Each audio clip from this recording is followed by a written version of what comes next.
we're going to be doing today is we will be just kind of reviewing fractions and decimals, how to switch one to the other and vice versa. And then we'll start getting into negatives. All right, so in front of you, you guys have a little pie chart, a little pie diagram, and it shows 1 out of 10 pieces. How do we write that as a fraction? Lucy Cole? Yeah, we would do 1/10, and then how would we write it as a decimal? Owen? 0.1. Good. Do I have it on here? There we go. All right, let's go to the next one. This is 3/10. We can write it as 3/10, which you see in front of you. We can also write it as 0.3. So the fraction 3/10 equals 0.3, right? Yes. We're all good with this, I think, aren't we? Yeah. And this is just stuff we kind of have to review really quick to make sure we're all on the same page. Moving along. Let's talk about how to change from a fraction to a decimal. So there are 2 ways that we can change from a fraction to a decimal. The first one is by changing to an equivalent fraction with a denominator of tenths or hundredths. So if you guys remember back to when you first learned about decimals, what does DEC mean? Really? What does that root mean, Ashlyn? Yeah, it means 10, right? Dec means 10. So decimals is a special kind of fraction where everything is based on units of 10, right? We have tenths, we have hundredths, we have thousandths, 10,000ths, 100,000ths, and so on and so on. So you can't do things like write 1/7 very easily as a decimal. You can write it, but it's a little bit more difficult. So decimals are great. They're very precise, but fractions are also great because in some instances they're even more precise. All right, so this is 5/10. It's the same as 1/2, right? It's written like this, 5/10, which you see right here, or 0.5. So we would say 1/2 is the same as 0.5. Are we all caught up on notes here, folks? Yeah. All right, still continuing on with method 1. Let me go back for just a second because I kind of got off track on a tangent with the decimals and them being a special kind of fraction. So method 1 is really to change something to a fraction with a tenth or hundredth or thousandth or something like that. So what we would do is if we have the 1/2 right here, we want to give that a denominator of 10. What do we do to the 1/2 to give it a denominator of 10? McKinley? Yeah, multiply by what? 5 or 5/5, right? Because we wouldn't want to multiply by 5. That would change the problem. That would give us a different number. So yeah, we would multiply it by 5/5, and that would give us 5/10. And so from there, then we could write 0.5. Okay. Converting. All right, let's continue to do that. So let's take a look at what we have right here. We've got 3/4, and we want to figure out what that is as a decimal. I can't convert quarters to tenths very easily, can I? No, not really. Let's go to hundredths. Rajveer, what do you suggest?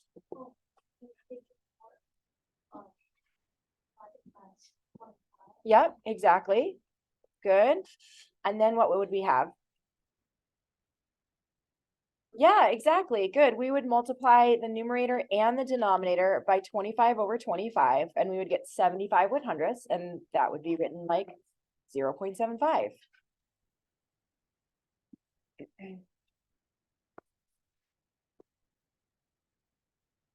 All right, there's another method. We can also divide the numerator by the denominator. Do you guys remember back at the beginning of the year? I mean, it was only like a couple weeks ago, but do you remember that we talked about how the fraction bar means division? We've been using it for algebra. Well, the fraction bar means division, meaning we can divide the numerator by the denominator. So 1/2, we can divide 1 by 2, and that would, oops, hang on just a second. And that would look like this. 1 divided by 2, we'd have to put a decimal in there, wouldn't we? And how many times does 2 go into 10? It goes 5 times. So that's how we would come up with our decimal. What if I divide 3 divided by 4? What does that look like? How many times does 4 go into 30, you guys? And by saying 30, I don't want to confuse you. I'm referencing 30 tenths right now. Yeah, it goes in there 7 times, right? Actually, it goes in there 7 tenths of a time, but but I'm just glossing over that right now because I know you guys know the algorithm. Yeah, and then we would have 2 left over. We'd bring down the 0, and 4 goes into 20. How many times? 5. Yeah. Good. Okay, open up your textbook to page 36 and go ahead and do numbers 1D and 2C. Page 36 in your textbook. I think you might. Yeah. We've got 17/20ths for both of these. And in 1D, it's having you go ahead and do method 1 on that. So change the denominator to hundredths. So what do I multiply 17/20ths by so that I have a denominator of 100, Olive? Yeah, we're going to multiply by 5/5. So folks, when we're multiplying a numerator and denominator, you need to say like 5/5 or 4/4 or whatever. And the reason is this is this is 5. Is that the same thing as this? You guys? No, they're super different, right? Because this means 1, doesn't it? This means 5. Those are different numbers. So we need to just say the right thing and be precise. All right, what's 17 times 5, folks? I think it's like 84 maybe. Is it 84? 85, I mean. Because 5 times any number is 5 or 10. Okay, yep, 85 over 100. So what'd you guys get? 0.85? Good. Let's do 2C, method 2. This looks like dividing 17 by 20. All right, so how many times can 20 go into 170 tenths? I guess is what I need to say. Rajveer? Okay. We kind of already know because it's the same problem, right? Yeah, we should be right on with this, but let's go ahead and do it. And 8 times 20 would be what? What is it? 160? That sounds about right. Okay, now how many times would 20 go into 100? Jace? How many times would 20 go into 100? 5. Good. So my answer is what? Owen. What's my answer? There you go.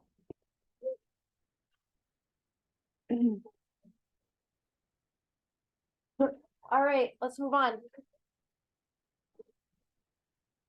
You guys have an exit ticket right there that you're going to go ahead and do right now, and then we're going to go over it. Don't tear it out of your notes. We'll just go over it in a minute. Little more review here. This is 0.9. It is also written as, so that's the decimal. How do I write that as a fraction? Mira? 9/10. Yeah, 9/10. We'd write it like that. So 0.9 or 9/10 equals 9/10 as a fraction. We all have that? Okay, moving right along. This is 0.4, 4/10. It's also written as 4/10. Can I simplify that, you guys? Yeah. Yeah, what is that? What does it equal simplified? Jude? Ah, Owen? 2/5. Good job. Can you guys see? I'm sorry.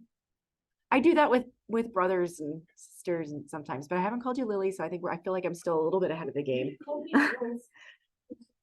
I could call you. Yeah. All right. When we look at our graph here, folks, notice that these sections are the same size, right? So even though in this second fraction, 2/5, I named those portions differently. Those portions are the same size. 4/10 would equal 2/5. Okay, we all have that? Okay, let's move along. This is 25/100. We can also write it as 25/100, 25 divided by 100. Can I simplify that one?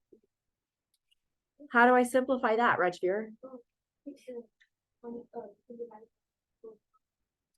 I could, well, actually, I think what you mean is to tell me is to divide by 25 over 25. I was following you. Yeah, we would divide, sorry, I wrote a times and I didn't mean to. We could divide by 25 over 25 and we're gonna get 1/4. Which is the same thing. Okay, so a little bit of practice. Let's express the following fractions as decimals. This shouldn't take you too long, except maybe this last one. For this last one, actually, I don't think that's good. I don't think I need to show any. You guys are good. Raise your hand when you have all three of those done. Okay.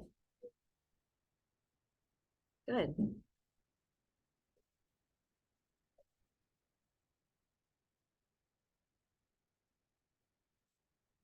Okay. How do I write this first one as a decimal? How do I write this first one, this guy right here? Morgan? 0.7. That's already got a denominator of 10, doesn't it? So that one's pretty easy to write it as a decimal. How about this next one? Dorothy, do you think you could give me this next one as a decimal? 0.97. Nice job. And again, we had a denominator of 100, so that was really easy. Now a little tricky, maybe not. I don't know. Uzziah, is this tricky? Not really. All right, okay, tell me what to do. I got 1.4 and I got that because 1 is the whole number. Yep. Then it's just a fraction, 2/5 alone. And then you just multiply both by 2. By 2 over 2, and you would get 4/10. Great job. That's exactly what I would have told you to do. Nice going. Any confusion on where that 1 and 4/10 comes from, you guys? Okay. All right, now I want you to express the following as fractions, but in simplest form. Can we do that?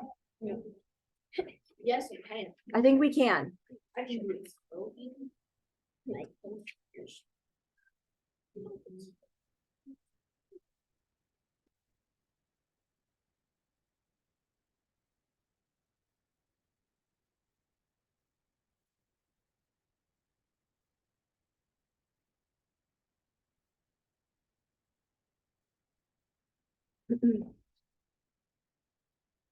What do I have for this first one?